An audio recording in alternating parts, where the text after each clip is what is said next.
আসসালামু আলাইকুম। সবাই কেমন আছেন? আশা করি সবাই ভালো আছেন। আলহামদুলিল্লাহ আমিও ভালো আছি। তো বরাবরের মতো আজকে একটি ভয়ানক গল্প নিয়ে আসলাম আপনাদের মাঝে। তো সবাই গল্পটি উপভোগ করবেন আর সেই সাথে আমার ইউটিউব চ্যানেল অবশ্যই সাবস্ক্রাইব করবেন। তো চলুন শুরু করা যাক। রাত তখন ঠিক ১টা। যাত্রীদের স্টেশনে নামিয়ে দিয়ে রেলগাড়িটি আবার চলতে লাগলো। সঙ্গে থাকা ব্যাগটা কাঁধে ঝুলিয়ে স্টেশন মাস্টারের রুমের দিকে গেলাম। ভিতরে ঢুকতে দেখি সেখানে একজন লোক বসে আছে। বুঝতে পারলাম উনি স্টেশন মাস্টার। তাকে গিয়ে জিজ্ঞেস করলাম এখান থেকে রসুলপুর কত দূর। তিনি উত্তর দিলেন এখান থেকে রসুলপুর ৬ কিলোমিটার রাস্তা। কিন্তু এত রাতে এখান থেকে রসুলপুর যাওয়ার কোনো ভ্যান পাওয়া যাবে না, তাই রাতটা কষ্ট করে এখানে কাটাতে হবে। কথা শেষ করে তার রুম থেকে বের হয়ে গেলাম। বাইরে এসে দেখি চারপাশটা কেমন ফাঁকা ফাঁকা, কোনো মানুষজন নেই। পাশে যাত্রীদের ওয়েটিং রুম, সেখানে গিয়ে একটি চেয়ারে বসলাম। তারপরে চিন্তা করলাম কোনো মতে আজ রাতটা এখানে কাটিয়ে কাল সকালের দিকে রসুলপুরের উদ্দেশ্যে রওনা হব। দেয়ালে ঝুলে থাকা ঘড়ির দিকে তাকিয়ে দেখি রাত ১:৩০ বাজে। চোখে একটু ঘুমের ভাব, তাই চোখ বুজে বসে রইলাম। হঠাৎ এমন সময় একজন লোকের আগমন। এসে জিজ্ঞেস করে, স্যার কই যাইবেন? রসুলপুর যাব। কিন্তু তুমি কে? আমার নাম মতি, এই এলাকার ভ্যান চালক। ও তাই নাকি? আচ্ছা তুমি কি রসুলপুর যাবে? হ্যাঁ যাবো স্যার, চলেন।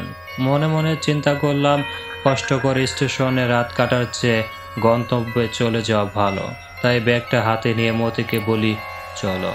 কিন্তু ভ্যান গাড়ির সামনে এসে দেখি আগে থেকে একজন লোক তার উপর বসে আছে। লোকটার সমস্ত শরীর একটা চাদর দিয়ে ঢাকা, চেহারাটা পর্যন্ত দেখা যাচ্ছে না। আমি কোনো কথা না বলে তার পাশে গিয়ে বসলাম। তারপরে মতি ভ্যান চালাতে লাগলো।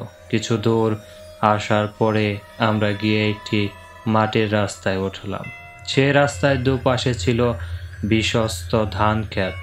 যত দূর চোখ যায় শুধু পাকা ধানের হাসি। মাঝে মাঝে রাস্তার দুই ধারে হালকা কিছু গাছ দেখা যাচ্ছে। আর খরা মৌসুমে চাষাদের জন্য একপাশে একটি খাল খনন করা হয়েছে। আকাশে আজ হালকা চাঁদের আলো, তারপরেও চারপাশটা বেশ পরিষ্কার দেখা যাচ্ছে। আশেপাশে কোনো জনবসতি নেই, তাই চারদিক শুধু ঝি ঝি পোকার শব্দ ছাড়া কিছুই শোনা যাচ্ছে না। মাঝে মাঝে দূর থেকে একটি কেক শিয়ালের ডাক কানে ভেসে আসছে। কার্তিক মাসের শেষের দিকে, তাই একটু শীত পড়েছে। উত্তরের হিমের হাওয়া মাঝে মাঝে শরীরে কাঁপন ধরিয়ে দিচ্ছে। ব্যাগ থেকে তখন জ্যাকেটটা নিয়ে গায়ে জড়িয়ে নিলাম। একটু পরে মতি জিজ্ঞেস করে, স্যার রসুলপুর আপনার কে আছে? রসুলপুর আমার এক বন্ধুর বাড়ি। ও আচ্ছা। মাঝপথে আসার পরে হঠাৎ করে মতি বলে, স্যার আপনারা বসেন, আমি একটু আসি। বুঝতে পারলাম মতি প্রাকৃতির ডাকে সাড়া দিতে যাচ্ছে, তাই কোনো কিছু বললাম না। মতি পিছনের দিকে একটু দূরে গিয়ে রাস্তা থেকে নিচে নেমে যায়। তাকে আর দেখা যাচ্ছে না। এদিকে অনেকক্ষণ বসে থেকে আমার কোমর ব্যথা হয়ে গেছে, তাই ভ্যান গাড়ি থেকে নেমে রাস্তার মধ্যে একটু হাঁটাচলা করতে লাগি। একটু পরে খেয়াল করলাম অনেক সময় হয়ে গেছে, কিন্তু মতি ফিরে আসে না। আমি তখন তার নাম ধরে ডাকতে লাগি, কিন্তু কোনো উত্তর আসলো না। আমার মাঝে কেমন একটা টেনশন কাজ করছে, অথচ পাশে থাকা লোকটি কোনো শব্দ করছে না, শুধু চুপচাপ বসে আছে। আমি তখন ব্যাগ থেকে টর্চ লাইটটি নিয়ে ওই দিকে গেলাম, কিন্তু কিছুই দেখতে পেলাম না। আস্তে আস্তে আরো সামনের দিকে গেলাম। হঠাৎ লক্ষ্য করলাম খালের পাশে কার যেন লাশ পড়ে আছে। কাছে গিয়ে দেখি এটি মতির লাশ। কে যেন তাকে গলা কেটে হত্যা করেছে, আর তার রক্ত গড়িয়ে গড়িয়ে খালের জলে মিশে যাচ্ছে। ঠিক এমন সময় লক্ষ্য করলাম খালের ওই পাশের ধান ক্ষেতের ভেতর থেকে কিছু একটা শব্দ হচ্ছে। এক সময় সেই শব্দের তীব্রতা বাড়তে লাগলো। বুঝতে পারলাম ধান ক্ষেতের ভিতর দিয়ে কিছু একটা এদিকে আসছে। ভয়ে তখন দৌড় দিয়ে ভ্যানের গাড়ির সামনে চলে আসি, কিন্তু এখানে এসে দেখি চাদর গায়ে দেয়া সে লোকটা নেই। আমি চারপাশ ভালো করে দেখলাম, কিন্তু কোথাও লোকটিকে দেখতে পেলাম না।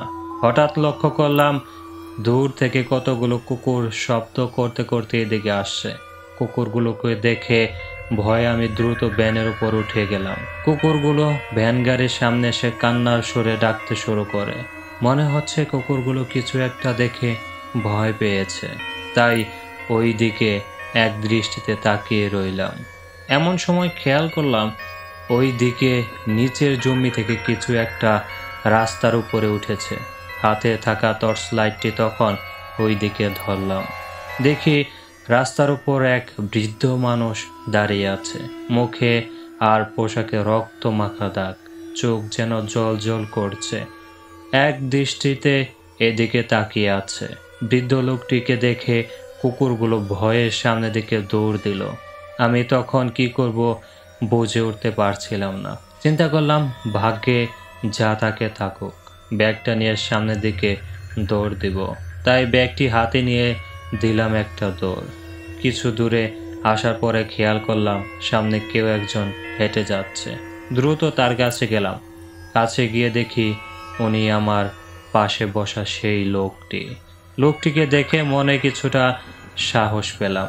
তাকে বলি, ভাই, আপনি হেঁটে চলে আসলেন, ওইদিকে কে যেন থেকে খুন করে ফেলে গেছে। লোকটি তখন বলে, কি কোন ভাই? এই প্রথম লোকটির গলার আওয়াজ আমি শুনতে পেলাম, কিন্তু আওয়াজটি কেমন জানি অতি পরিচিত মনে হচ্ছে মনের মাঝে, তাই একটু খটকা লাগলো। লোকটিকে তখন বলি, ভাই, অনেকক্ষণ আমরা একসাথে আছি, কিন্তু এখন পর্যন্ত আপনার চেহারাটা দেখিনি। আপনি মুখের চাদরটা একটু সরাবেন? আমার কথা শেষ হওয়ার পরে লোকটা তার মুখ থেকে চাদরটা সরালেন। চেহারা দেখে আমি হতবাক হয়ে গেলাম। এত দেখি মতি, কিন্তু মৃত মানুষ জিন্দা হলো কিভাবে? ভয়ে তখন আমার মুখ থেকে আর কোনো শব্দ বের হচ্ছিল না। এক সময় মনে হচ্ছে শরীরটা কেমন দুর্বল হয়ে আসছে আর আমি জ্ঞান হারাতে যাচ্ছি। তারপরে আর কিছু মনে নাই। হোশ আসার পরে দেখি আমি বিছানায় শোয়া, আর আমার বন্ধুও তার পরিবার আমার চারপাশে বসে আছে, আর কেউ একজন আমার মাথায় পানি ঢালছে। একটু পরে সুস্থ হয়ে সব ঘটনা তাদের খুলে বলি। ঘটনা শুনে তারা সবাই অবাক, কারণ মতি ড্রাইভার 1 বছর আগেই মারা গেছে, আর কে যেন তাকে ওই রাস্তার পাশে খুন করে ফেলে গেছিল। তো বন্ধুরা, গল্পটি আজকে পর্যন্তই। গল্পটি কেমন হয়েছে অবশ্যই কমেন্টসে জানাবেন। এতক্ষণ সাথে থাকার জন্য ধন্যবাদ সবাইকে। আল্লাহ হাফেজ।